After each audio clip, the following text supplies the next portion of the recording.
Hey friends welcome back to my channel. आपण माने guess कर परछंती कि तरकारीटा को तरकारी प्लीज गेस जान पारलेनी ना। एक्चुअली ये तरकारीटा होची कदली भंडा तरकारी। तो कदली भंडा एटा ही कुआ जाय कदली भंडा जोटा कि कदली कांदी पड़ला परे ता तले गोटे दो कदली भंडार फ्लावर थाए ना ताकू ही कदली भंडा कुआ जाय। तो करी बनेबा पई आपण फर्स्ट कदली गछरु भंडाटी को काटी नहीं आसबे एवं ताकू एई बळी भाबरे लेयर बाय लेयर बाहर करी एतरे जो छोट छोट देखा जाउछि ना आपण को फ्लावर परी सेगुडा बाहर करी रखि नेबे। देखंतु आपण को एटा पूरा डिटो छोट छोट कुनी कुनी कदली परी का ही देखा जिवो जमती कि कदली गुड़ा आउ के दिन गले बड़ हेले खाइबा टाइप रो हो जाता बट एक्चुअली सेमती किसी हुए ए कदली भंडारे कदली गुड़िक सेमती छोट छोट होके थाए लोक मैंने फिंगी दिखती यूजलेस भाभी बिकज से तार टेस्ट जानती। तो मु आज आपण को गोटे यूनिक रेसिपी एथरे करके देखेबी जोटा कि आपण घरे सियोर ट्राई करेंगे एवं मत कमेंट सेक्शन में सियोर कहे जे आपन को रेसिपी किपरि लागला। एंड हाँ फ्रेंड्स या सफा करने पूर्व फर्स्ट आपण हाथ में तेल लगे नेबे बिकज जदि तेल लगौ नहांती ना एतरे ना अठा टाइप रो किछि थाए स्टिकी जिंस तो सेटा हाथ रे लागिले आपन को हाथ ब्लैकिश हो जाए एवं बहुत स्टिकी भी लागे। तो चलतु देखा आम एटा को किपरि सफा करूचे। देखंतु फ्रेंड्स एटा फ्लावर टाइप रो थिबो या मझिरे जो ई टाइप रो डियासिली परिका गोटे थाए ना जेमती मार्चिस डियासिल काठी थाए सेई भलिया सेटा को बाहर करि नेबे फ्रेंड्स। तो आपन को ई नॉर्मल फ्लावर टा मिलि जिवो आपण माने देखंतु मु भल भाबरे आपन को पुणी थरे देखौची फ्रेंड्स। फर्स्ट आम एटा गोटे बाहर करि नबा देन यार जो रेड टाइप रो जो गोटे चोपा टाइप रो सेटा थाए देखो मुझे आपको जूम करके देखो फ्रेंड्स ये जो चोपाटा थाए ना से चोपाटा को आपने यही भाव में छिंडे नेबे। देन या भितर जो डियासिली टाइप रो जो गोटे थाए जोटा कि बहुत टाण लगे अलगा गोटा सॉफ्ट लगे एटा बहुत टाण लगे तो सेटा को आपन यही भाव में बाहर कर नेबे एवं एबे ए जो फ्लावर टी आमर खाइबा पई यूजेबल एटा इटेबल नेबे। तो यही भाव में आपन सबू फ्लावर गुड़ी को जते ये अच्छी सबू को भल भाव में बाछि नेबे फ्रेंड्स।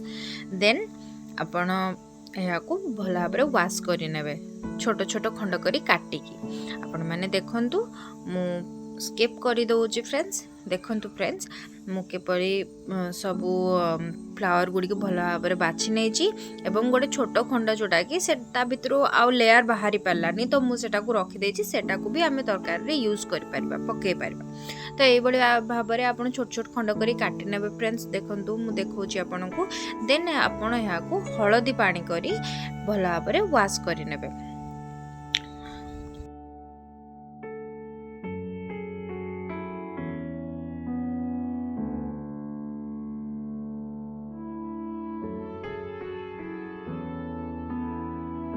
एबे फ्रेंड्स वाश करी भल भाव ताकू गोटे जाली को छाणी दियंतु एवं प्रेशर बसई या को सिझेबा पई आमे बसेबा। तो फर्स्ट आमे गोटे गिना पानी नेले एवं सेतरे किछि हळदी गुंड एवं किछि लूण पकई टिके गरम होगा पाई छाड़ी दबा। तापरे आमर जो काटी करी रखीचे जो कदली भंडा गुड़िक जो काटी करी रखीचे ताकू एथरे पकई प्रेशर रे 2टी सीटी आसला जाए छाड़ी नबा।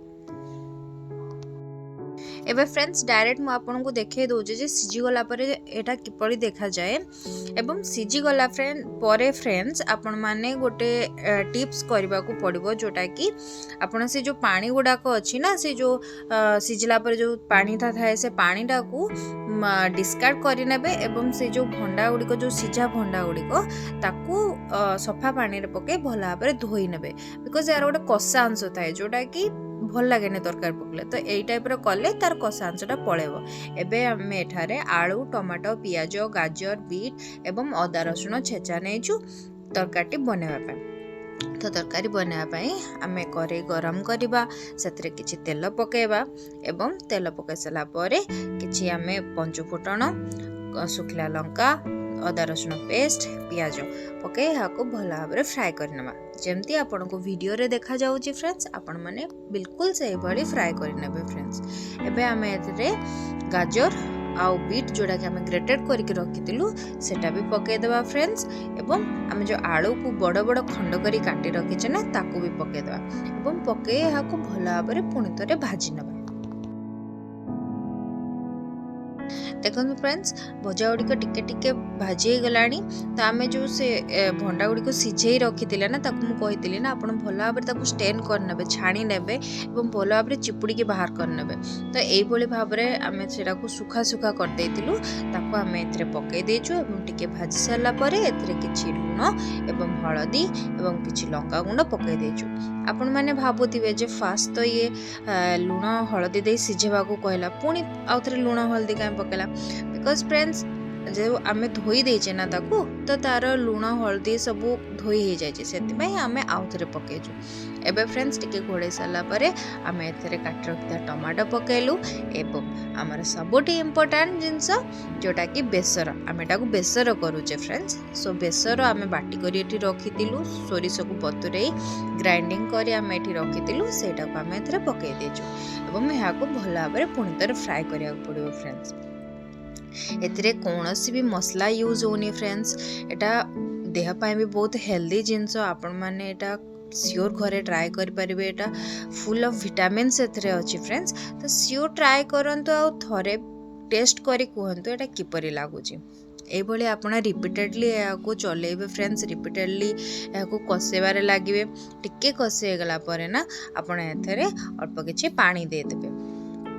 आमको तरकारी पूरा पानी करबार नहीं जस्ट ग्रेवी ग्रेवी रखबार अच्छी। देखिए फ्रेंड्स आपण थरे भी एटा को करके ट्राए करके घरे खातु आपण को पूरा छतु तरकारी भ्रम एतरे सृष्टि करियो। आपण को डाउट लगे जे जहाँ को खाइबा को देबे ना से डाउट रे आपण को पचारिबे जे एटा छतु तरकारी ना आउ को तरकारी केही भी जानी परिबेनी फ्रेंड्स एटा कोथरे तयारी बहुत टेस्टी जिनस बहुत हेल्दी जिनस भी आपण सियोर थरे ट्राए करंतु बिल्कुल सेम टू सेम मोर रेसिपी रे जेमिति भी आपन को देखा जाय छी से बरी ट्राई करंतु। एबे हम तरकारी हे जाय छी फ्रेंड्स आमे किछि धनिया पत्र ऊपर पके दे छे एबे आमे या को सर्व करि नवा फ्रेंड्स। देखंतु फ्रेंड्स मो या को सर्विंग प्लेट को सर्व करि नै छी अपन किपरि देखा जाउची एवं प्लीज मो चैनल को लाइक शेयर एंड सब्सक्राइब करिया को